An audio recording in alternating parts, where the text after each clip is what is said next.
విజయవాడలో ఐటీ సంస్థల ప్రారంభోత్సవంలో ముఖ్యమంత్రి చంద్రబాబుకు ఒక విశిష్ట వ్యక్తి తారసపడ్డారు. అణు సాంకేతికత పరిజ్ఞానంలో పీహెచ్డీ చేసి దేశ విదేశీ సంస్థల్లో పనిచేసిన కృష్ణ దీక్షిత్ తర్వాతి కాలంలో స్వామీజీగా మారారు. జేఆర్ స్వామి వద్ద శిష్యరికం చేసి కృష్ణ దీక్షిత్ జేఆర్గా పేరు పొందారు. రాష్ట్రంలోని ఆలయాల అభివృద్ధి కోసం శ్రమిస్తున్నారు. ఆధ్యాత్మిక వ్యాప్తికి కృష్ణ దీక్షిత్ జేఆర్ స్వామీజీ చేస్తున్న కృషిని చంద్రబాబు ప్రశంసించారు. ఒంటిమిట్ట రామాలయాన్ని పూర్తి స్థాయిలో అభివృద్ధి చేస్తామని ప్రకటించారు. స్వామి నెల్లూరులో పుట్టారు, విశాఖపట్నంలో పీహెచ్డీ చేశారు, అమెరికాకి వెళ్ళారు,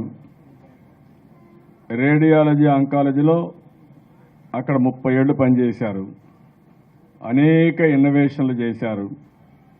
2.5-3 సంవత్సరాలకు మునుపు సన్యాసత్వం తీసుకొని ఈ రాష్ట్రంలో ఉండే టెంపుల్స్ అన్నీ కూడా ఎక్కడా లేని అహోబిలం కానీ, ఒంటిమిట్ట కానీ, తిరుమల కానీ ఇలాంటివి ఉన్నాయి.